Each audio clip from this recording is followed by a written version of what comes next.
As SCL nears its conclusion, we got more wonderful replays to talk to you about. This game right here, for example, where there's a Chimecho on your screen. It's not ADV, Watashi, what are you doing? But I got a wonderful slate of games for real. I thought all of these were really solid battles for the most part.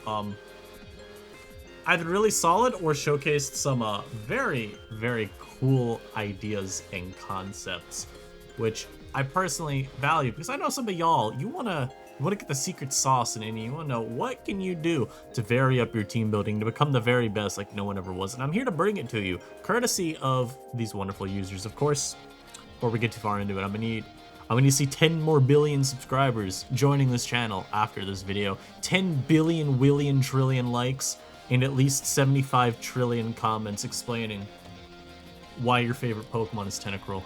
Anyhow, this first game is actually from week 9, the current week we're in. The other games are all week 8. There is, as of recording this, one other week 9 game that's been played, and I chose, for Pokeslice's sake, to not showcase it. Limber Ditto is all I will say. I think you could figure out what that means. Django versus Watashi, both their teams were eliminated, so you do see Watashi bringing a bit of a for fun team here with a Chimecho. It honestly would not shock me if he had had this team built in the past and it was a Cresselia in this slot originally, and then he just decided, hey, I am building again, let me just use a Cress replacement, and chose on Chimecho. So Chimecho was once incredible in the tier back in Gen 3. Calm Mind Chime really good. In the current gen, I'm not so sure, but I'm willing to be open to having my mind changed. It gets Psychic Noise, which is certainly a benefit over Cress, and Recover power points can't be, or not power points, Recover's recovery can't be reduced by weather. So, you know, honestly, I think maybe he's just onto something. Chimecho may be better. Of course, Django here too, with a very cool pick in the Hisuian Braviary. We've seen a lot of Galarian Articuno pick up in usage, and this did make people consider a little bit more, hey, I mean, surely Hisui Braviary can't be that much worse, right? Should be pretty good too. So it's got a little bit more conversation around it, and maybe we'll see a bit more of it in the future. And I mean, hey, it's got a really good matchup too. If it's just Sheer Force with Life Orb, Hurricane is good at 2-shot Muck, easily below Bat Gastro, and Heat Wave will do plenty to Registeel. Looks like it's got a really good time. From Watashi's angle, I'm gonna be honest, I have absolutely no clue through what Pokemon he wins this game other than like his Mienshao. I think his Shao has a really good matchup because, well, Fight Check Tentacruel, y'all remember when I was using Tentacruel more. Not a very good fighting check. It just takes too much from Shao, especially with them all being Life Orb now. You're not going to be able to withstand its attacks. And then, well, Suin Braviary, I'm sorry, bro, that's not a Mienshao check. That you are switching into CC and then dying to Life Orb knock. I regret to inform you. Even the Kilo's a little bit annoying this game, but this isn't one of those Kilo just wins games at all. You've got Flygon to make it have to think, and then Registeel will still take its fine enough from it for a while. So let's get into this. We do see Shao led with by Django, because you always have to lead me on Shao when you have it. And dude, look at Gastron eat this Life Orb CC. Like 58 may not feel like it ate it up, but that's really low damage, I feel. Anyhow, then Chimecho comes out, gets crit by U-turn, and allows in a Tentacruel, which then proceeds to just exploit the hell out of it. Like, why is the poison type sword? Why is the Tentacruel swords dancing?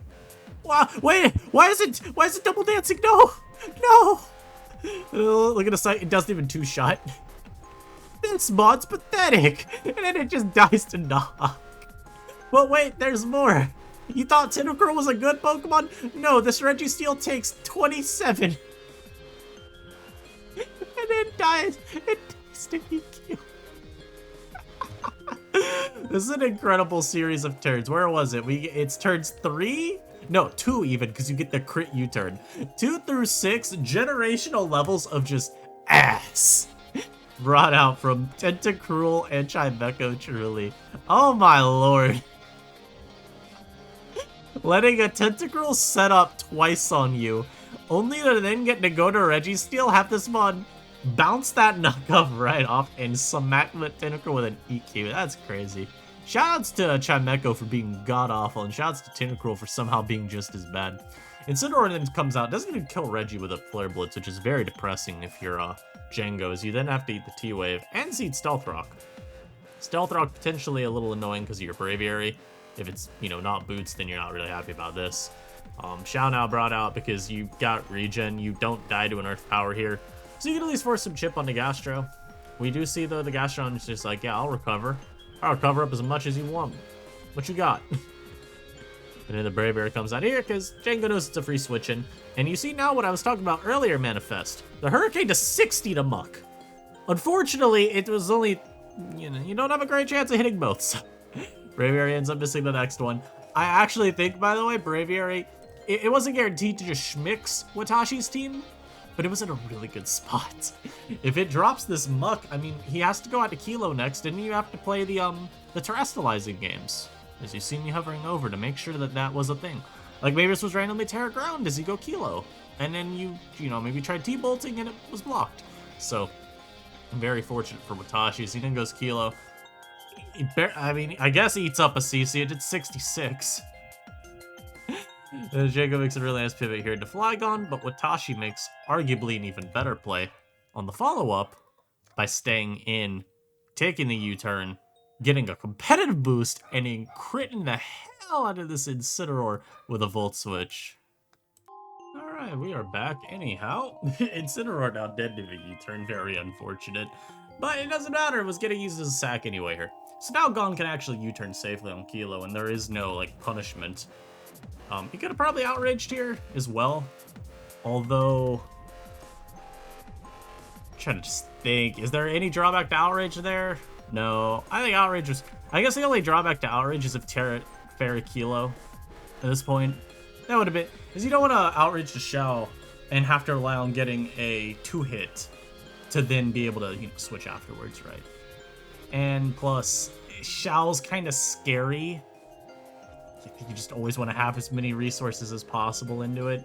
Outrage, I'm trying to remember my head calc on Xiao with Outrage from Flygon. I want to say it KOs from 81, so maybe that was a bit of a un-Fortnite play. But again, if this thing decided to, like, you know, switch into something and then come back in and Terra Fairy, like maybe Xiao gets outraged and dies, right? And then you go this, Terra Fairy, this dies. And this starts looking a lot harder to win in my view. I'm trying to just think, like, would there be a clean way for Django to win? It would have been tough. It would have been Xiao plus Reggie versus these three. We know Xiao's Life Orb, so Kilo would have been a faster. And I guess Xiao would have still had the benefit of a whole bunch of damage versus this, and the Muck's essentially a dead slot. Regardless, Xiao U-turns into Gastrodon. Heats up a heavy slam. It does, you know, nothing. And Xiao always pretty much has to be Django switching to the Gastro. And Watashi decided he needs more hazards. Basically, the hazards here just looking to, I guess, bring down the Xiao a little bit more, negate a little bit more of the lefties, or regen, plus Reggie weaken a little bit more. Maybe Kilo then can AO with a T-Bolt or something. It's a little bit tough. Here you do see Django with a very nice Flygon play because Air Slash just freaking nothing. And once again, you can U, but Outrage is better. And as you see, actually one taps Xiao. So okay, my head calcs earlier were good. Flygon also, this is kind of the problem too. Gastro would be able to eat up the Outrages pretty easily. So going for it earlier maybe wouldn't have been as good. And then with the Muck gone and there just not being that sack, I do find this is a little bit better positioning long term for Senior Django. Gastro now finally deciding to reveal its Terra. Terra Poison easily yums that up. KOs the Xiao. And now Reggie still comes out. But because the Gastro Terra, Reggie can actually get a little Thunder Wave off. Now, it's a little bit trickier because, I mean, 1, you get an EQ crit, but 2, well, 2, the Gastro does no damage, but 3! You have to deal with the rules of paralysis on these recover attempts. Now, the Gastro's already used pretty much all of its recovers. So the odds of it stalling out the Reggie are pretty low to begin with, but the full paras just end up coming even more in clutch for Django because it gives Watashi more chances of just randomly not getting to do anything and then being stuck at a much lower HP threshold. Plus, as you see, the Reggie just getting a lot of HP back. So you see there, the full para there seals the deal. If Gastro had gotten off that last recover, there was perhaps a chance of winning. I doubt it. Actually, the more I look at this, I think this was just always very over, but you never know. As Django does end up winning this game. The Foxes, the part of the team he's on, they are eliminated, however. Always good to go out on a win if you're Django. Now, game 2, Eternally versus Storky. And this game's kind of unfortunate for one big reason at the end, but we're gonna just ignore that. So, if you're Eternally this game, you've loaded offense and offense, so this is kind of just a point of, hey, do I think that I can outplay? And if you're Eternally, you think yes. And then if you're Stories, this is a question also of that. And if you're Stories, you also say yes. I know that was very insightful. Let's move on to something a little bit more insightful. This Decidueye is very good here. Shadow Sneak just eviscerates a Turn's team. Now, the question is, of course, how early are you forced to Terra? Because, or even if you are, because you do have to get Chip on Kilo otherwise, for example. Same with Croak. But P2, you don't care about. If P2's on this type of team, it's gonna be some, like, trick bullcrap. And then, of course, otherwise, you do check the Tauros, you're faster than the Lurk, you smoke Bronzong. So Decid's really solid here. And then you've also, once again, got the fabled combination of Cinccino plus Mon that hits Bronzong in the form of Flygon. How early does Cinccino get a knock on Zong? Is Flygon still alive around then? Is Flygon set amicable to the game? These are also things that you should keep in mind if your story is trying to figure out how to play the long game out. If you're Eternally, I'm honestly just... My interpretation of his matchup is his breakers look really good. Croak, Golurk, Tauros. I guess Tauros could be Scarf. I'm trying to remember what did its set get revealed. I think it did get revealed. I don't remember. Regardless. Because, like I said, I mean, this is Scarf, but this is a Porygon too. The mod is not a fast Scarfer, so I feel like if you want to be also double Scarf, that's very, very acceptable. Regardless, I mean, it has a good matchup, just by virtue of Decid not being, like, the most bulky. So your water move, whether it's Wave Crash or Raging Bull, will actually do a lot more than the Decid would like. And CC does quite a decent amount of Croak too. Plus, if you got coverage, you know, EQ or Zen, Croak gets backed up. And of course, his own Croak looks amazing here, because even if you got defensive Terras, mods don't really become that much better in a Croak. And then Golurk is obvious why it's good, right? I mean, even if you've got pivoting capabilities around it, it's always kind of hard to switch into Lurk just because the mon is so obscenely strong. And its stab moves complement each other so well, you're not really going to have like that one mon that could just switch in and be happy, no matter what.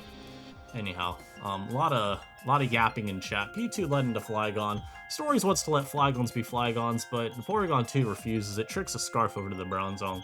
It's very good early for a turn, just because now with Zong tricked, Kilo's got a little bit more clear of an endgame. Raikou will stand in the way, but it's not the end of the world. Good pivot there from Storky. Unfortunately for Storky, Eternally is just too good, and Shadow Balls again. Not caring at all about that Dicky Dewey, because now the Croaks mirror each other. And, you know, we see why this game gets hard for Eternally pretty early, as Eternally wins a speed tie versus Eternally, and then wins another speed tie versus Eternally, and KOs Eternally Toxic Croak. Very reasonable things said here, but yeah, Eternally losing that speed tie versus the Croak definitely sucks. One of them had to lose that speed tie. CC was killing from either end, but it's rough. And then you give up momentum here with the EQ into the Levitated Zong. And then you give up more momentum because the Decidueye came in on your own Bronzong. And obviously now, I mean, SD from Decid super free. Leaf Blade's going to pack that Porygon 2 up very, very easily. It does not have an Eviolite, so it's not exactly bulky. Shadow Ball does do a nice chunk, though. We said it was an Adamant Decid as well because it was outsped by P2. But Terraghost now burned, KOs the Kilo as well. So Eternally, by turn 13, I guess turn 12 technically, is down 3 mons to 6. And as you see, all of Stories' mons are pretty healthy, other than like Decid. So what's he got to try to do to come back in this game? Well, one, he's got to be the right set on Tauros. At this point, I'm thinking Scarf is what you want to be, because it will actually outspeed pretty much everything on Stories' team. Zong is chipped down a pretty good amount as well, with Stealth Rock run up. Ooh, if you had Rocks up, you'd feel a lot better about this, because then Zong is just easier to beat down. But you do have everything basically in a KO range at this point, just because you've got EQ, so you can tap both the Raikou and the Toxicroak. Flygon doesn't really want to have to try to deal with you, plus you've got your own Bronzong for it. Decid has given up its defensive utility, so you can always hit it with a Raging Bull if you need, or an EQ. Chinchino, Lamau, and again, this Bronzong's kind of Lamau too because it was tricked to Scarf. So that's pretty much the analysis, and you see Raging Bull into the Zong. There probably is Scarf versus especially defensive Bronzong, so it ends up two-shotting as now Raikou comes out, and this should be screaming Scarf, I think. It could also just be screaming, hey, I know that I live, and I know that your Scarf given the damage, but I know that I live. I don't know. This, to me, says that you're Scarf and you're trying to KO me with, like a Thunderbolt here, right? Lurk does come in, and it does end up getting in on the Volt. And then Raikou forced his hard switch, which I don't think this necessarily sets Scarf, right? Because even if Stories is Boots and wanted to Scald here, one, we don't actually know if it has Scald. But two, I don't think Scald KOs Golurk. Maybe it does, but anyhow, the Golurk just Ice Punched to let them be Flygon, so that's not very good. And then Bronzong gets sacked to the Dekidui, which gives Tauros in again. And now there's nothing to take EQs. So this Tauros could use Earthquake every turn, and there's nothing Stories could say or do about it. Raging Bull's also honestly pretty free, but there's a Croak. That actually gets to come in, so you'd rather never let that happen. There's Eternally then a Hard Switch is here, which... This one's a little interesting to me, because I was pretty sure this was Scarf, and now I'm not so sure. I mean, wouldn't you just EQ... Maybe he was scared of the random Scarf on Shinjino there? Otherwise, you just EQ it and it dies, right? But, I mean, this works out too, because you tank out the knock, and you just drain. Health back doesn't matter at all. Decid comes out, so you have to sack this. And now, I mean, if this is Scarf on Bull, it's a pretty free win for a turn, right? I mean, you just EQ everything. I don't really see what Stories is supposed to do. EQ kills Decid. Croak obviously can't do anything. The Raikou comes out first. Hard switches into Croak.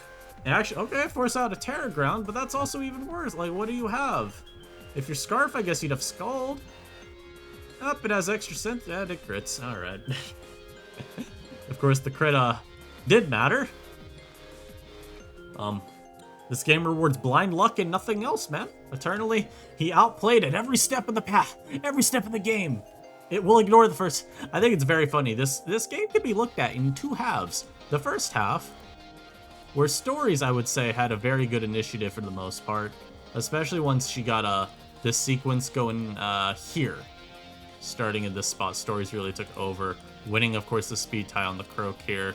Getting some good pivots around here, like EQing into Zong, and then Decid coming out as Eternaly's Bronzong came out, and then getting the KO, the P2, and the Kilo.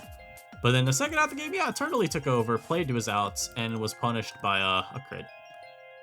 Tough. Anyhow, Slice versus the PhD of, well, you know. I'm gonna be honest, when I opened up this replay, I was looking at Slice's team and I saw this Wo-Chien, and I was like, God, why is there a Wo-Chien? I feel like his team looks so good until you see this absolute dead weight piece of garbage. And I tried to give it the benefit of the doubt, because I was trying to consider, like, okay, well, why would you use Woach?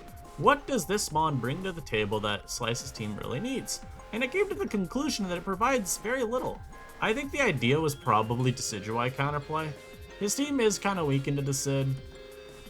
Scyther is, like, kind of a check, but my guess is on this type of team, it's just going to be Boots, maybe Defog even. And, like, look, man, that's not a Decid check, really. It's a very soft check. So Woach helps patch that up. I'm just not sure that it's the right option. Like, it also, of course, gives you, like, a Dark Resist, a Ghost Resist, things like that.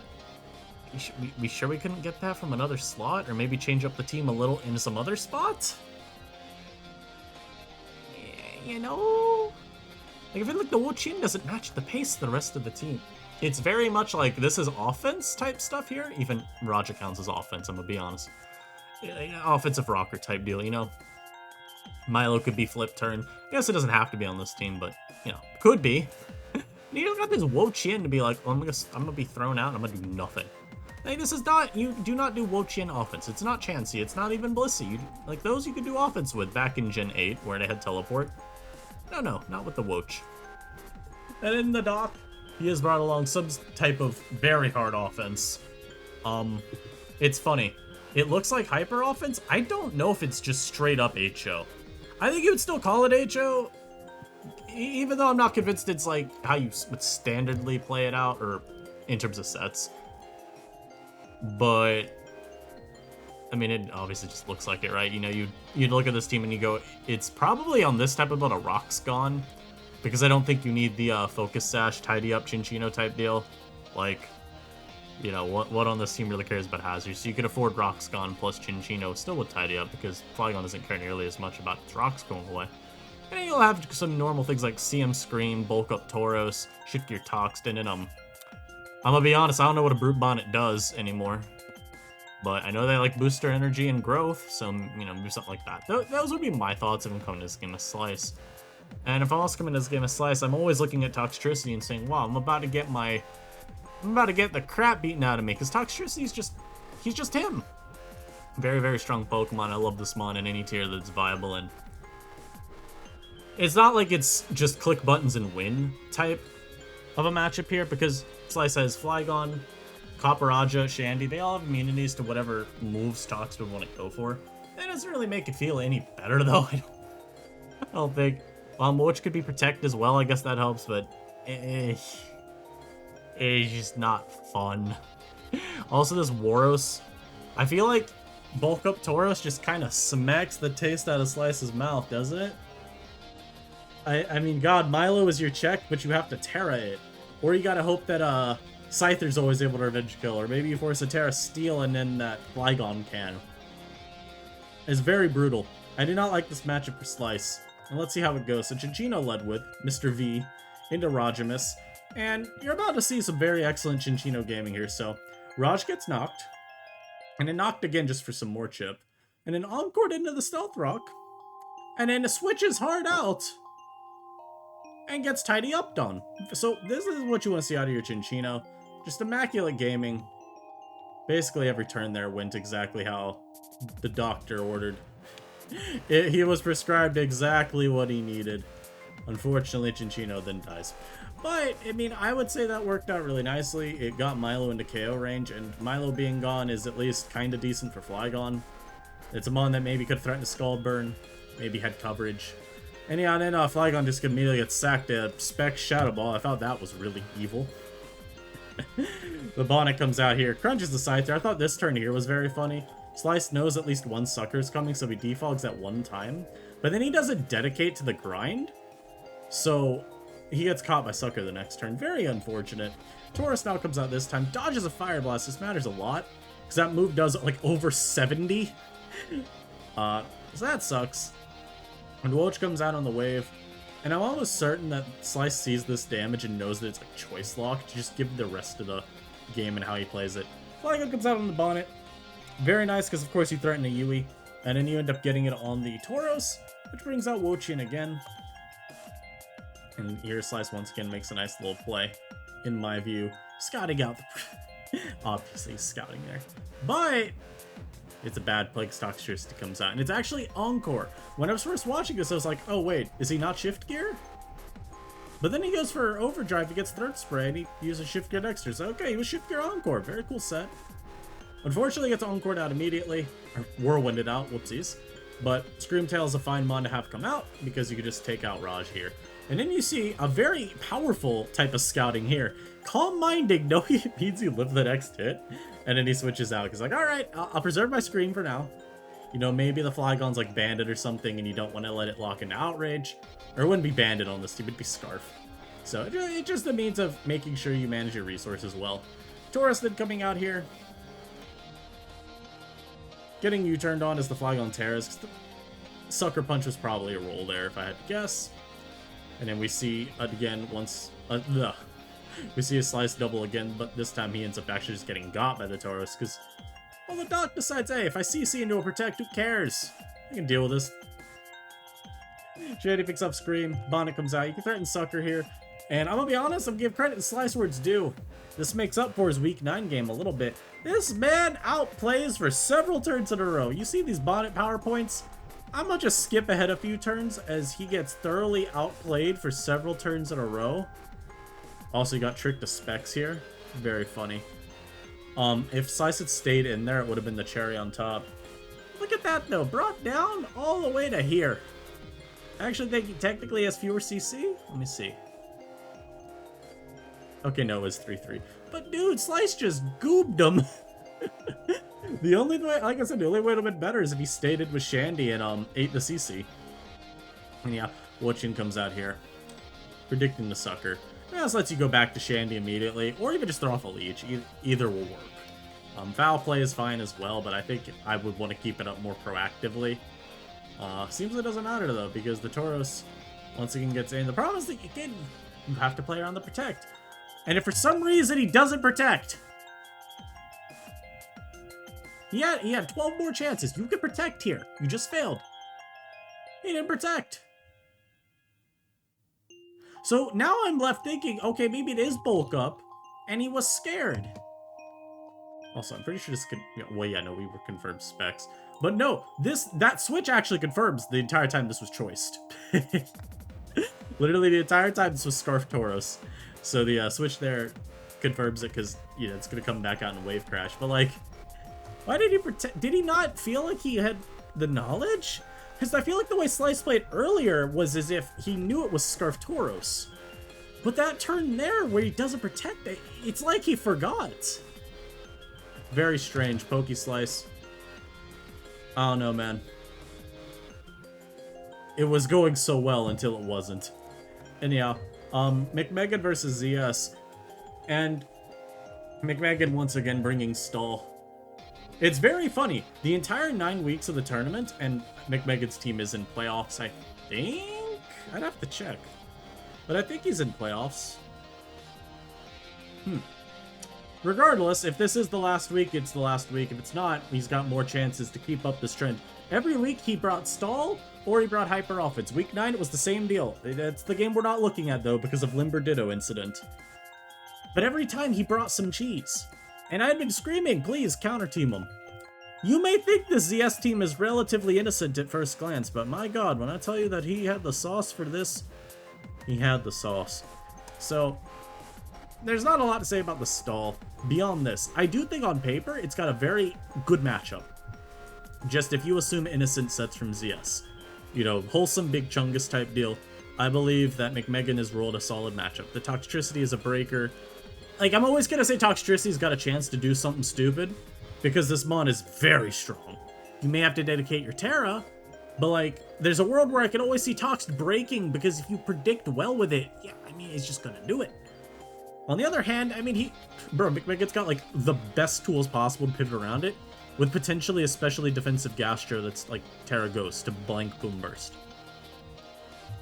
Whether or not you want to Terra Ghost to blank Boom Burst when you could instead keep your ground typing and wall overdrive, beside the point, brother. But he's got the tools to pivot around it. I just never want to underrate a Toxtricity. On the other hand, you got the Flygon here. And like Banded Flygon, assuming this was banded, right? It honestly looks fine. You've got to deal with Bronzong, but the Bronzong doesn't have any wish support. So if it keeps eating U-turns, I mean, eventually it's going to die. And then look at this team and look at the move Earthquake. It doesn't look very good. And in Oricorio, look, man, ZS saw Oricorio Pom-Pom get banned, and he's like, oh, wait, let me remember, we got 3 more. Let me try one of them. Oricorio, I always am going to say, has a chance to win a game, because it has so much moveset versatility, whether you're, like, offensive quiver, bulky, whether you got taunt, whether you got Revelation Dance with a, you know, different Terra type than your natural typing. Wink, wink, nudge, nudge. That'll be important for later. It can always do something in any matchup. Even though there's an Instant, even though there's a Muck, hell, even though there's a Gastro and a Sableye. The Sableye can Encore into Quiver. Gastro's just kind of bulky. I can never count out Oricorio. So, let's play this game out. Let's see what ZS cooked. ZS had an amazing tournament so far, by the way. I think after this week he was like 5-3 or something. I know you may not hear 5-3 and think that's amazing, but I'm gonna be real. It's amazing. Yeah, Tauros led into Bronzong. It's fine, you can wave crash if you want. Gastro coming out, honestly, is very inconsequential, because you get keys for free. And ZS did bring out the Magician Clef key once again. Very cool idea. Also means you can T-Wave Dark types, which is nice. So like if an Incineroar comes out and you are happy to sack the keys, and you already have like all your spikes, just throw off the T-Wave, and you're chill. So, you may wonder too why the keys isn't trying to yoink an item. My guess is he just doesn't care. This is stall with no removal, so getting up your layers is pretty alright. Now, the caveat is this is spike stack with no knockoff. So, there's probably going to be a lot of boots. Whether the spikes matter at all, I don't know. But T-Waving Muck is fine. And then you see the Klefki power play. And you also do see McMegan knowing this is Magician. So the Muck's going to be able to have Sticky Hold and not lose its item. Yeah, I kind of forgot about that part. Leave me alone. But Keys is happy to take some chip as Flygon now gets out. And ZS, of course, does know this Bronzong's coming out. So he gets the U momentum into ult and throws off a free Will-O-Wisp here. The Zong protects just to get a little bit of lefties. And I mean, hey, scout out what's going on. I mean, surely there's no Octaria set that would win the game anyhow for ZS. So Toxtricity now gets in on the Instant. And you're about to see, too, how this game can get opened up for Oricorio. So ZS gets a little bit of chip here with the Toxic as he volts out the next. And I mean, it's not a lot of chip, but this is what you need to get going for Ori to win. You got Muck parried and weakened at least a little bit. It's still not in that spot where you need it, but hey, I mean, if you were like Terra Ground or something, right, you could do it. And the same thing with Instant. You've gotten it now to a little bit over half. So you're in a pretty good spot. The ult now roosts here, and I mean, this is pretty fine for Roro, and he gets trapped. He gets trapped. Got him! Got him! You thought you could stall again. Got him! So ZS, knowing he needs some insurance for a potential stall angle, says no, no, no, no, no, no. He's able to trap the Muck here, and it will get Perish trapped by the Altaria. He does go out swinging, he knocks on the predicted switch. Very nicely done, because, I mean, he's not going to sack ult. So you do get rid of Flygon's Insect Plate. Unfortunately, it doesn't really matter, because Flygon's still going to just keep you turning into ult. And the reality of it is, too, he then is forced into Instant here this time. Dodges a Wisp, which is actually kind of whatever. Obviously, the Instant can't get burned. I don't know why I said kind of whatever, my bad. But then this gets trapped too, and while you're not going to be able to like trap it, because Instant's going to have a pivot move, you keep pushing it lower and lower. Ori is going to win this game, if all things go well. There's still a Sableye. This can have Encore and just be generally a nuisance. But this is what you need. If you're ZS, this is what you want. Instant almost completely taken out of commission. Muck literally trapped and removed. Those are two of the biggest Ori roadblocks on Roro's team. And so now ult can come back in. You can throw off a Wisp here. He misses, but Roro making a play that, yeah, it's going to kind of cost him later. So Sableye gets Wisped as well. You may think this is an innocent turn, but rest assured, it's not. Rest assured, when I say this costs him later, oh boy does it. So Mienshao comes out now. Gets hit by a Fimp, because ZS is like, well, I may as well get some chip. And we also saw this take spikes. So, I mean, this one isn't boots. It's either going to be Scarf, so it's more of a semi-stall, I guess, angle. Or it could be Assault Vest. I believe Roro has used AV Shao on some of his stalls in previous weeks, if I'm not mistaken. So, I mean, there's that. Tauros comes out here, he throws off a CC this time, knowing Gastro would come out. You can always CC again here, it's pretty safe. The Gastro does Terrastalize, but you don't really care if that happens, because you're just looking for some chip. You're looking to even maybe force a Terra.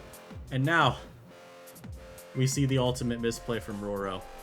He thinks he's in too good of a spot. He goes out to Bronzong for no conceivable reason here.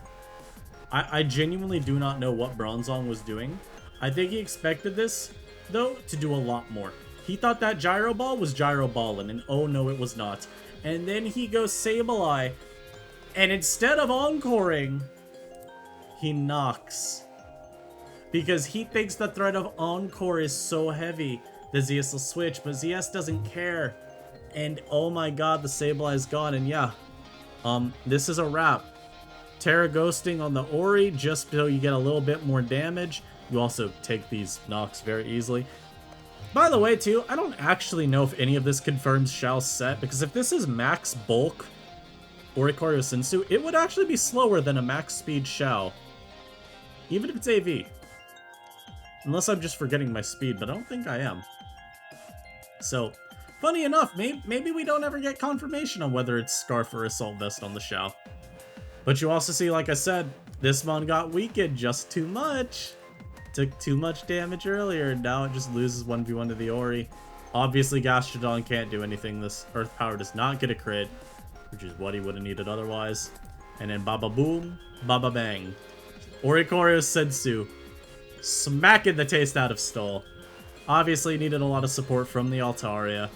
Alt trapping Muck entirely, and even just getting a ton of chip with the help of Toxtricity on the Incineroar.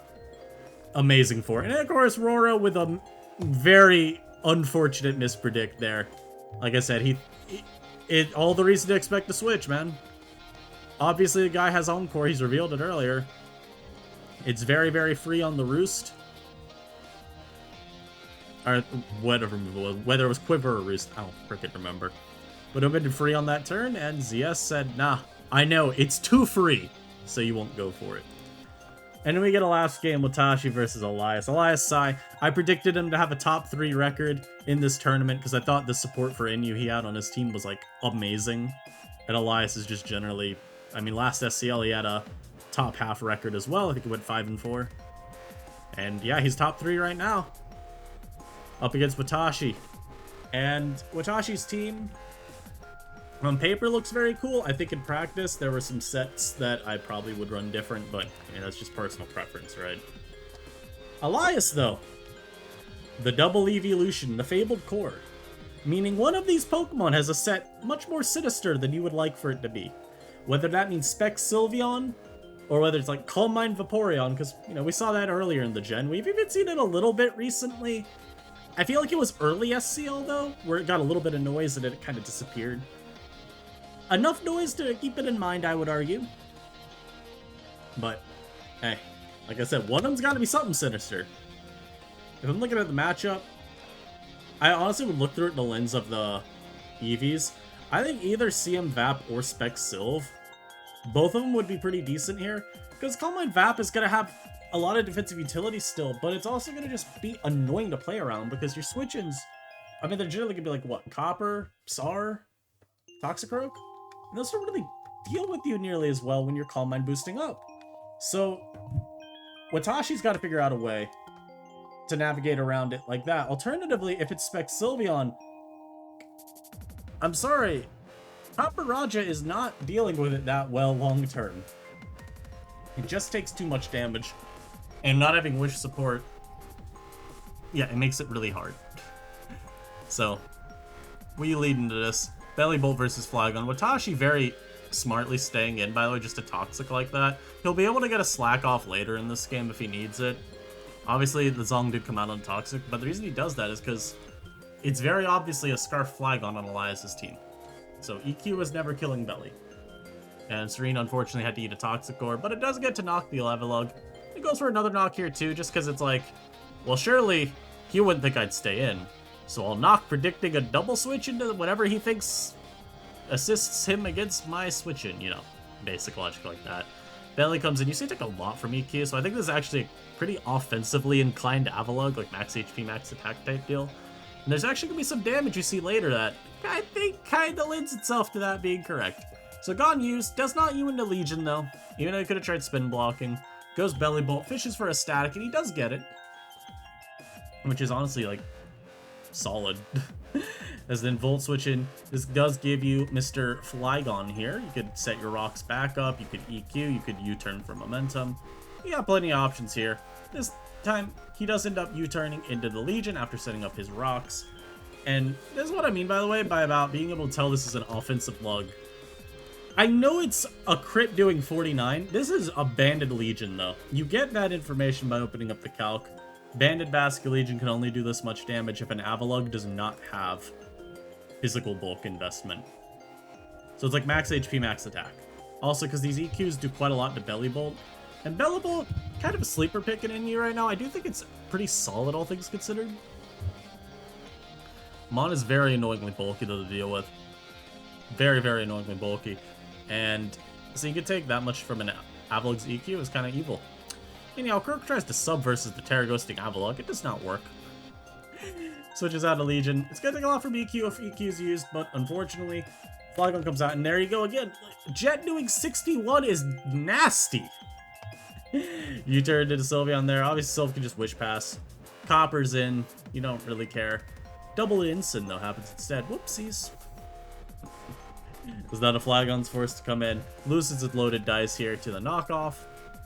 And now the Incineroar gonna always have to go into Avalugg, and we're kind of just gonna keep seeing rocks set back up. It's a little bit repetitive, so I may skip some turns. So like here, you know, recover, then into Volt, as the Legion comes out to spin block. So then you hard switch to Vapo this time though. And this is where we see the wrinkle in the game. As I like to say, the wrinkle for this matchup is it is Calm Mind Vaporeon. Now, it's a little tricky if you're Watashi, because you do not know what this thing's Terra type is. Like, seeing Shadow Ball doesn't mean anything, right? So Sub was probably used in part to scout for a Terra, but Elias holds on to it for now.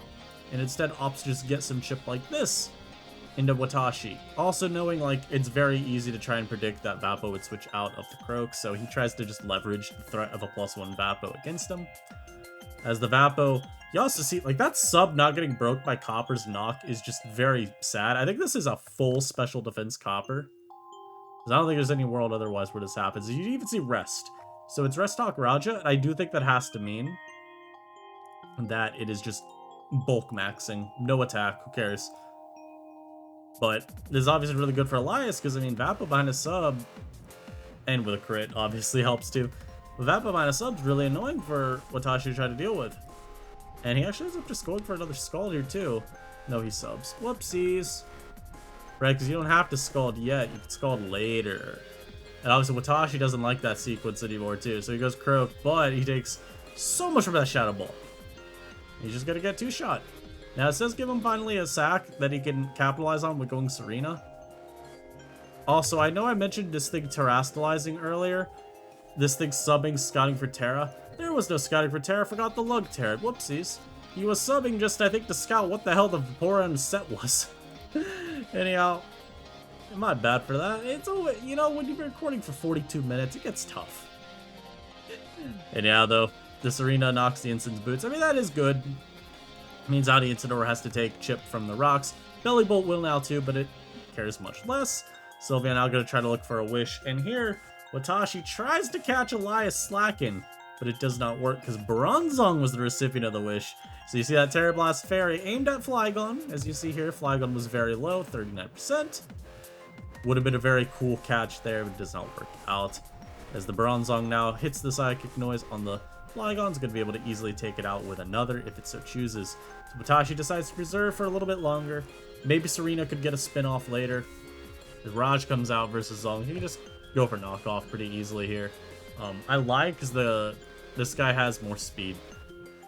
But now Serena comes out. And it just try to set this up. This just isn't going to work out, though, long term, because you're not really going to win the 1v1. Especially not with a Psychic Noise thrown at you.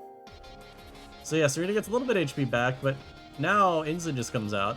And you could try to spin. I'm just not sure it's worth it, you know? So Belly comes out. Watashi decides he'd rather look for a spin later. U-turn from the Incineroar would have also killed Serena there. And if rocks go down, I mean, the Zone could try to set him back up again later if it wants. I just don't even know if they're, like, necessary at all at this point. I guess they'd be nice to keep up because they would KO Flygon. And, like, the one consideration there that I would have if I'm Elias looking to keep rocks. But Sylveon just kind of sits now in front of the team of Watashi because this Raj is gone. There's very little that can be done. Serena comes out, tries to spin. Obviously, Lug is always going to come out. Throw off an ice move here if it wants. He spins first, probably just assuming Serena would want a Synthesis. And yeah, as you can see, it has to switch now too. And yeah, everything on Watashi's team is just slowly but surely succumbing to the Hazard game, the overall chip game. Belly tries to slat, you know, it crit Terra Blast the Ensign. Who cares, man? Big Zonger coming out. Belly Volt switches into the Flygon. The sack to rocks. Legion comes out, doubles into Smelly Bolt. Vapo comes back out, and Watashi decides that he's not having fun anymore. And forfeits, because this game is simply not winnable. So Elias, with a very dominant performance here. I guess it's not a 6-0, because there's 3 Pokemon alive, but preserves his entire team in this matchup. And like I said, I believe he's either, I think he might be 6-2. I wanna just, you know, build myself up real quick. My predicted standings for this tour were not too off, I would say. The caveats for how I thought the players perform are that people never start the entire tournament. So like, for example, Freezeye. he only started 3 weeks at the start. T. Nunez, I believe, is the same. He only started 3 weeks at the start. Stories and Eternally both had... Stories had a couple weeks, I believe, where she wasn't starting. Eternally had at least one. So, you know, it's always a little bit tough to really compare to your initial ranking, because it's like, okay, well, do I then decide to compare it to the overall team record? I don't know. But I did say I thought Elias would be a top 3 player, and he's done it. So far in the story, he's been right up there. It's a very solid job by him, man. I think he's been overall also playing really well. That is the biggest difference, I would say, between Elias in this SCL and Elias last SCL. I feel like last year, his play was nowhere near as strong as it has been this time, and I think he's done a bit better of a job diversifying his teams. Like, they still definitely follow a similar structure, but I do believe he's at least made them a little less readable from, you know, coming into the week. So, very nice to see the character development of him. But I hope y'all enjoyed. We're gonna still get more SCL coverage for at least another week or two, but unfortunately we are coming to an end. Appreciate y'all sticking around. I'll see you in the next video. Peace.